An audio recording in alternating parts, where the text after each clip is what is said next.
भगवते वासुदेवाय नमः। आज हम कार्तिक महात्म्यों का 22वां अध्याय पढ़ेंगे।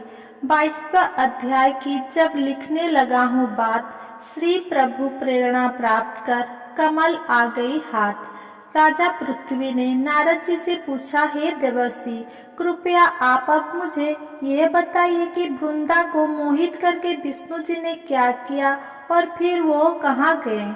जब देवता स्तुति कर मौन हो गए, तब शंकर जी ने सब देवताओं से कहा, हे ब्रह्मादि देवताओं, जलंधर तो मेरा ही अंश था, उसे मैंने तुम्हारे लिए नहीं मारा है। ये मेरी सांसारिक लीला थी। फिर भी आप लोग सत्य कहिए कि इससे आप सुखी हुए या नहीं। तब ब्रह्मादि देवताओं के नेत्र हर्ष से खिल गए और उन्होंने शिव जी को प्रणाम कर विष्णु जी का वह सब वृत्तांत कह सुनाया जो उन्होंने बड़े प्रयत्न से वृंदा को मोहित किया था तथा वो अग्नि में प्रवेश कर परम गति को प्राप्त हुई थी। देवताओं ने यह भी कहा कि तभी से वृंदा की सुंदरता पर मोहित हुए विष्णु उनकी चिता की राख लपटे इधर उधर घूमते हैं। अतएव आप उन्हें समझाइए, क्योंकि यह सारा चराचर आपके अधीन है। देवताओं से यह सारा वृत्तांत सुन शंकर जी ने उन्हें अपनी माया समझाई और कहा कि उसी से मोहित विष्णु भी काम के बस में हो गए हैं। परंतु महादेवी उमा, त्रिदेवों की जननी, सबसे परे वो मूल प्रकृति परम मनोहर और वही गिरिजा भी कहलाती है।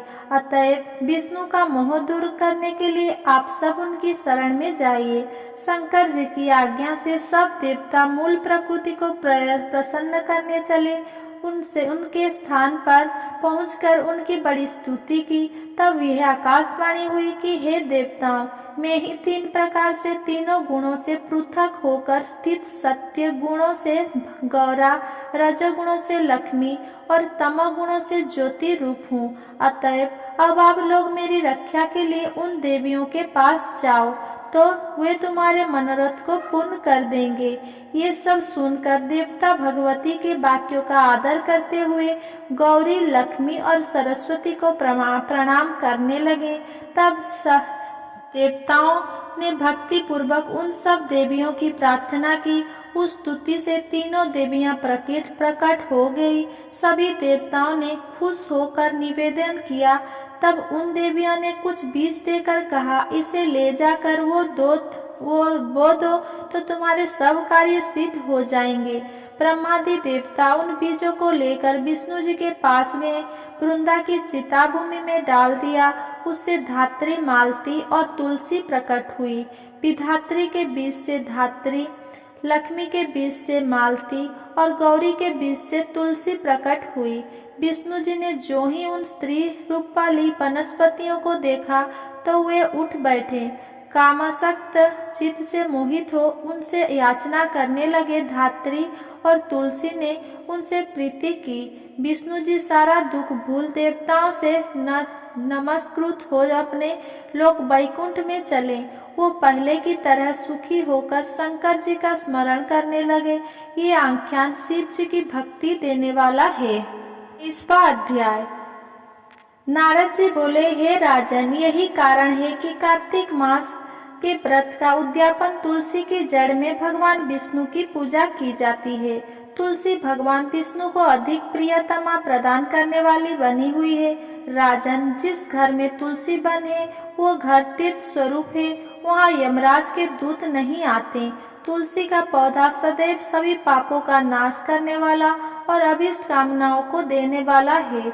जो श्रेष्ठ तुलसी मनुष्य पौधे के पौधे हैं वे यमराज को नहीं दिखते। नर्मदा का दर्शन, गंगा का स्नान और तुलसी वन का संसार, ये तीर्थ एक समान कहे गए हैं। जो तुलसी की मंजिरे से संयुक्त होकर प्राण त्यागता है वो सदा पापों से युक्त ही क्यों ना हो तो भी यमराज उसे नहीं देख सकते। तुलसी को से कामिक, वाचिक, मानसिक आदि सभी पाप नष्ट हो जाते हैं। जो मनुष्य तुलसी दल से भगवान की पूजा करते हैं वे पुनः गर्भ में नहीं आते, यानी जन्म मृत्यु के चक्कर से छूट जाते हैं। तुलसी में विष्णु, तीर्थ आदि सभी तीर्थ, गंगा आदि नदियों और प्रभृति सभी देवता निवास करते हैं। हे राजन, जो मनुष्य तुलसी के काष्ठ का चंदन काष्ठ है, उन्हें सहज ही मुक्ति प्राप्त हो जाती है, और जो मनुष्य पाप करके उनके शरीर को छू भी नहीं पाते हैं। जहाँ तुलसी के उपचारों की छाया होती है, वहीं पितरों की तृप्ति के लिए श्राद्ध करना चाहिए। जिसके मुख में, कान और मस्तक पर तुलसी का पत्ता दिखाई देता है, उसके ऊपर यमराज भी नजर नहीं डालते। फिर दूतों की तो बात ही क्या है। जो प्रतिदिन तुलसी की महिमा सुनता है, वो सभी पापों से मुक्त होकर ब्रह्मलोक को प्राप्त होता है। इसी प्रकार आंवले का महान वृक्ष सभी पापों का नाश करने वाला है।